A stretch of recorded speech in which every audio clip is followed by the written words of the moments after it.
guys! Good morning, good afternoon, good evening sa inyong lahat. Rarampa na naman si Akets. Dito kami sa aming mahiwagang hacienda. Mag-survey kung ano na kaya ang gaganapan dito. Sana all. Kailangan naming maglakad dahil na-board na kami dito lang sa bahay. Nakakulong. Aha!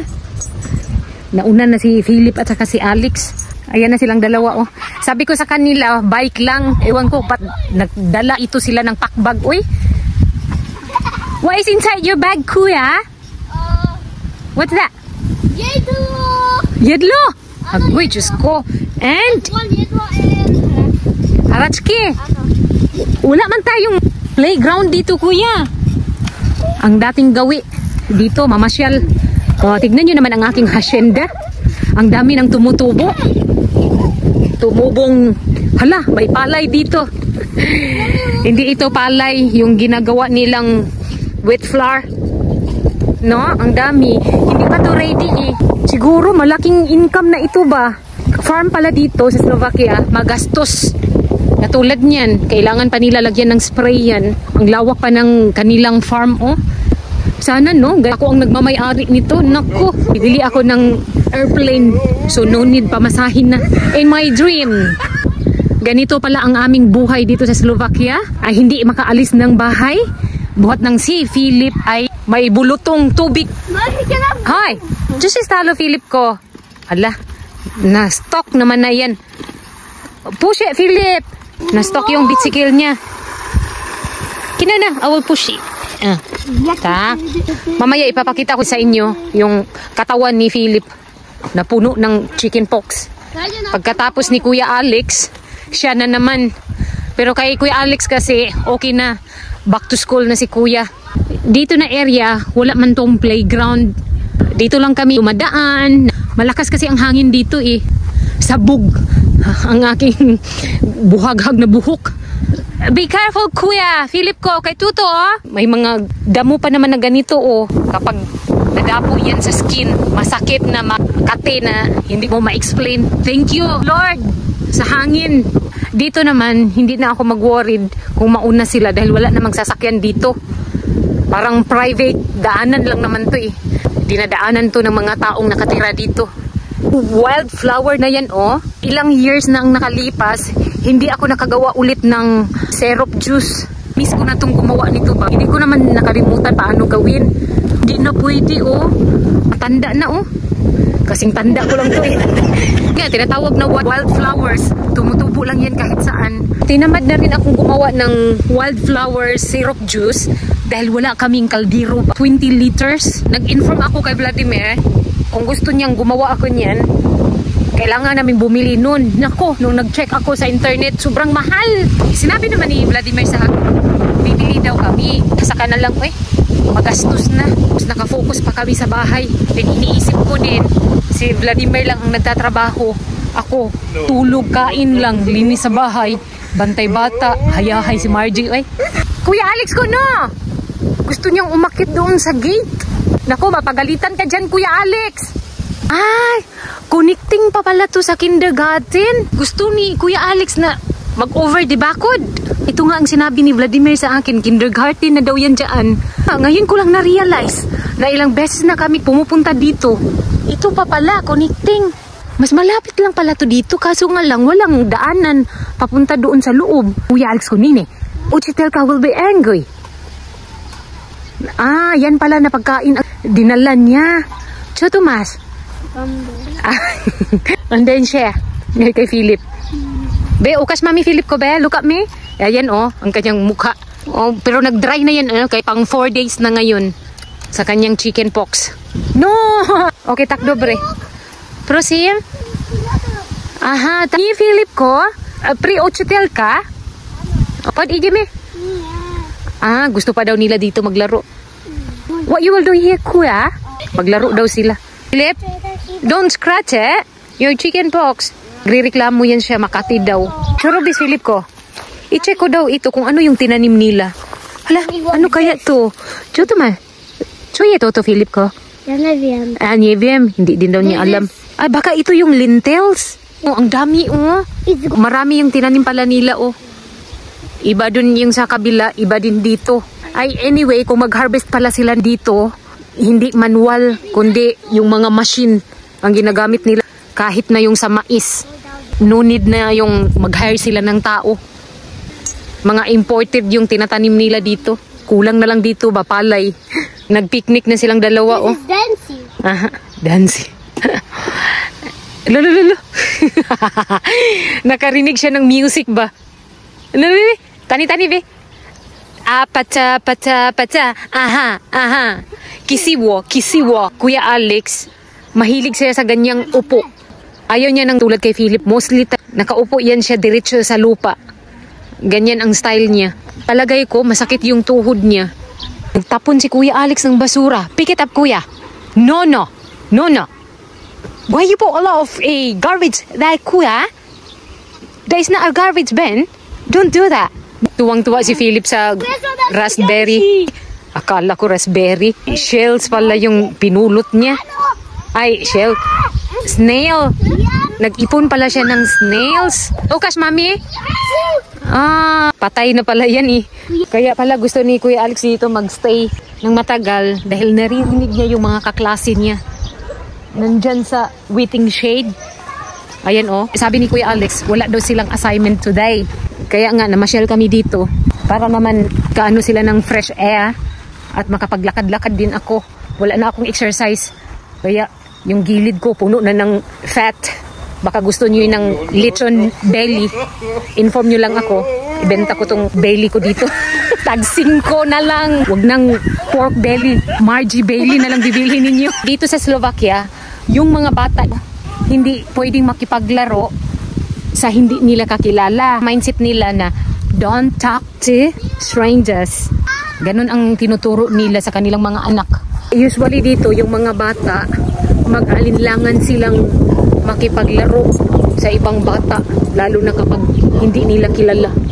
Tinawag pa pala ako ng aking kilala, taga dito lang, si kapitbahay din namin ba, na marunong mag-English. Busy kasi siya, kaya hindi ko siya nakakausap. Kapag magkita lang kami sa school, classmate ni Philip, yung anak niya. Pero iba man ang mga tao dito, magkakilala kayo, hindi man sila mahilig mag-invite na punta ka doon sa bahay mamaya ha, chika tayo. Hindi naman sila kasi maritis.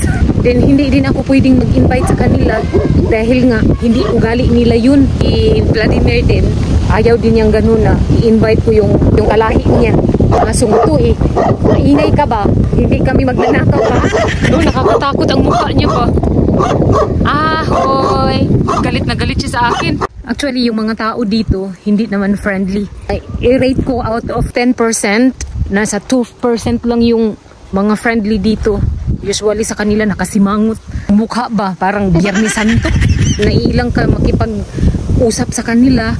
Ang iba dito, kahit na kilala na nila ako, naka-head to foot pa kung makatingin. May kapitbahay nga kami dito oh. Nasa age of 50 years old na ata yan siya. Lalaki. Kapag mag-hi ako sa kanya, nakatingin lang. Pero alam na niya na asawa ako ng ganyang kapitbahay. Magkakilala din sila ni Bianan. Ayaw niyong umiimik. Tinanong ko talaga si Vladimir kung bakit. Sinabi din ni Vladimir sa akin, ganyan talaga ang ugali niya. Masungit. Parang may rigla everyday ba? Parang may galit siya sa mundo eh. Ayun, nagkwento si Vladimir na may kasalanan dahil yung tanim niya parang nasira daw. Kaya daw ang reaksyon niya ganyan. Kaya hindi na siya umiimik every time na mag-hi kami sa kanya. Parang inis na siya. May discrimination din dito, lalo na sa mga matatanda. Then nakita nila na hindi ako kalahi nila. Kaya nakatingin lang sila. One time nga eh, may kapitbahay kami dito, mga matatanda. 4 sila, nag-usap ba? Ako pala yung pinag-usapan nila. Nakita ko talaga yung mga reaksyon nila habang nagsismisan sila kanina. Tapos nakatingin sa akin, nag-hi ako sa kanila, nakangiti lang sila. And then patuloy pa rin yung pakikipag-usap nila sa isa't isa, sabay tingin sa akin mula sa ulo ko hanggang paa. One time yun nangyari. Sanay ako sa pinagchichismisan ako. Hindi na bago sa akin yun. Nag-expect ako na ang mga tao dito, iba sa Pilipinas. Ang ending pa pala eh. Mommy, Mas malala pa dito eh. Thank you Lord. Nakarating din kami dito sa bahay. Kaya inside. What do you want? Prosim? Play. Ano? Tuto. Bunko. What? You need to close the gate. Do it, kuya. Na. Si Kuya Alex na ang nag-lock ng aming gate. Then tumutulong din si Philip. Ako, giunsa man na ni mo dong. Tak, niya ba di? Kasi nakalock naman doon sa itaas. Okay na yan. Nadagdagan na naman yung lupa dito dahil may ginagawa si Vladimir dito. Naglagay na siya ng extension. Ayan oh, may mga bricks nang nakalagay. Palibot to sa buong bahay. Tuwing may ulan, dito kami dadaan. Hindi kami babasa. Under the roof naman siya. Natapos na yung lagyan ng edges ito. Hanggang dito yan oh, sa aming garage. Hindi pa niya natapos dito. Minsan dumadaan sila brother-in-law dito. Nilagyan na niya ng stick oh. Dito, i-bricks na daw niya lahat. Dito na umpisahan na niya. Tinanggal na niya yung mga lupa. Ready na ito para sa bricks. Matrabaho din ito eh. Ito yung ginagawa niya everyday. Mga few hours dito siya. Kunting kimbot na lang to. Matapos na rin. Siya lang ang gumagawa nito mag-isa. Minsan tinutulungan siya ni Philip. Malapit na pala siyang matapos dito oh. Malapit na matapos yung bahay namin sa labas. Dito, gusto ko sana may roof yan. Kaya nag-iisip din si Vladimir kung lagyan ba niya ng roof. At least magamit namin itong area dito. Kapag may ulan, pwede kami maglagay ng sinampay dyan ba. Mostly pa naman dito, umuulan tapos malamig ang panahon. Magagamit namin yan ba? Sayang din ang area yan. Yan talaga ang suggestion ko. Dapat may roof. Kahit na wala lang ang wall. Ay nako, itong dalawang to. Oo, andini! Ganyan yan sila.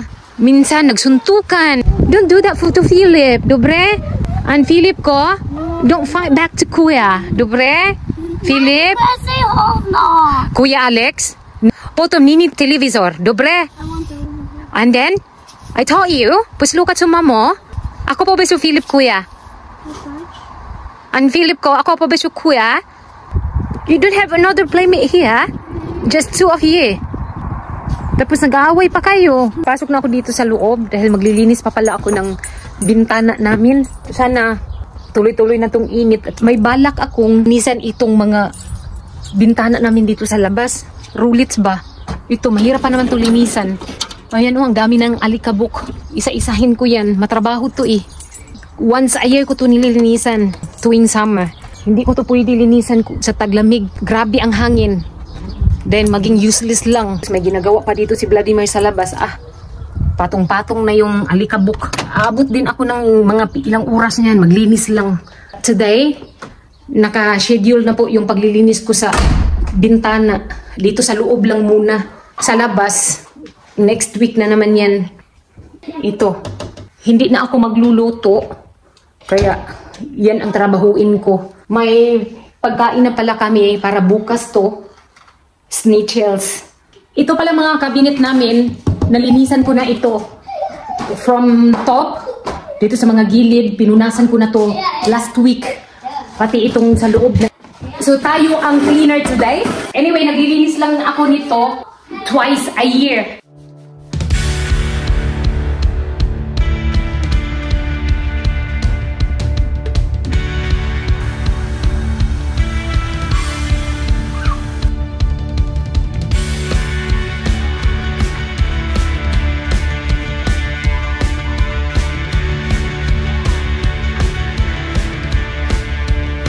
Natapos ko na yung dalawang bintana.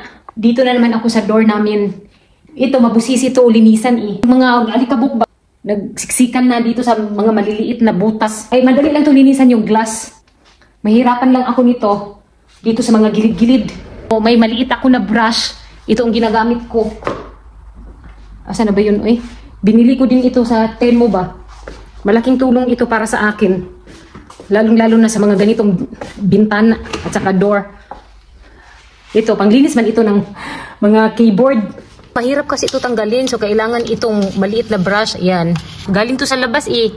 Lalo na kapag malakas ang hangin. Mga bulaklak pa ako na dapat ko tanggalin ito para mas malinis ko ng maigi. Hindi kasi ako pwedeng maglinis nito sa tuwing taglamig. Nagmumuis din ito eh. Mas lalong dumidikit yung mga alikabok. Yung summer dito sa Slovakia, 3 months lang. Start na ng summer. Pero yung panahon namin pabago-bago. Kahapon, malamig. Ngayon naman, medyo mainit. Mahangin.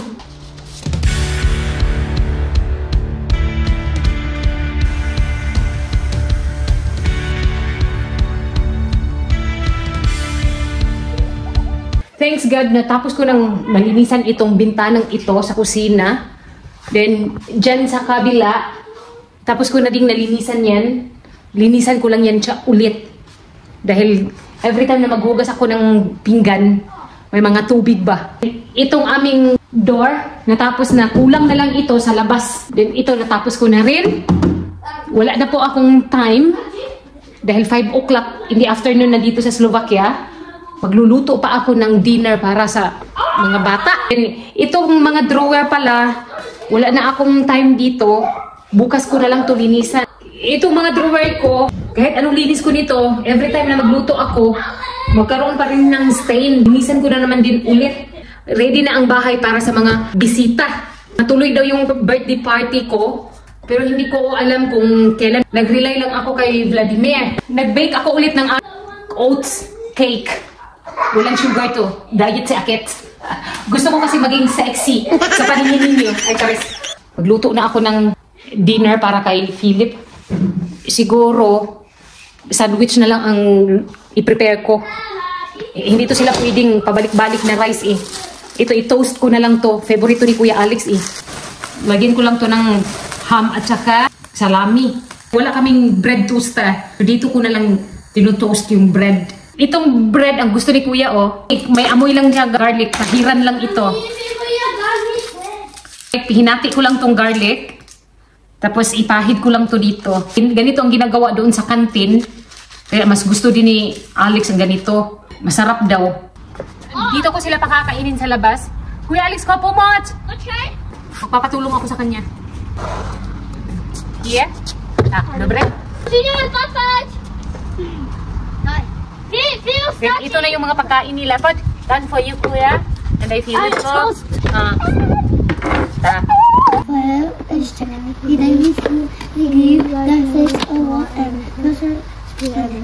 Dobrohot ka lang eh. Ayan lang ang dinner nila. I'll get water. Nakalimutan ko pala yung tubig nila. Masarap na yung kain nila kapag doon sila sa labas. Ang mahirap pakainin ito si Philip. Namimili kasi siya ng pagkain eh. Kaya minsan nalilito ako kung ano yung pagkain na dapat kong ihanda para lang kakain. Hindi naman pwedeng matulog siya ng walang kain. Si Kuya Alex naman, sa awa ng Diyos, malakas naman siya kumain. Hindi na siya tulad ng dati ba. Since na binigyan namin siya ng vitamins, pang stop niya, ayun, grabe na ako makakain. Natutuwa naman ako sa result. Mahal pa naman yung vitamins niya. Tag 30 euros. Minsan hindi maabutan ng isang buwan kasi 3 times a day yun ang pag-inom niya. Enjoy your food. Tignan niyo, oh. At least nag-dry na yan. Then ang ganyang mukha. Oh, po. Akala ko nga mapuno tong sa tiyan niya eh. Thanks God, hindi na siya napuno. Dahil naagapan dito sa gamot. Nakaligo na siya. I-applyan ko na naman ng ganitong gamot. Yan lang, pahid. Una-una, hindi siya napapalagay nito. Malamig daw. Ngayon, nasanay na siya. Tapos pinaliguan ko siya ng lukewarm water. Kaya yun din, nakakatulong sa kanya. Ahortitas. Don't forget to subscribe, like, share, comment. Bye guys!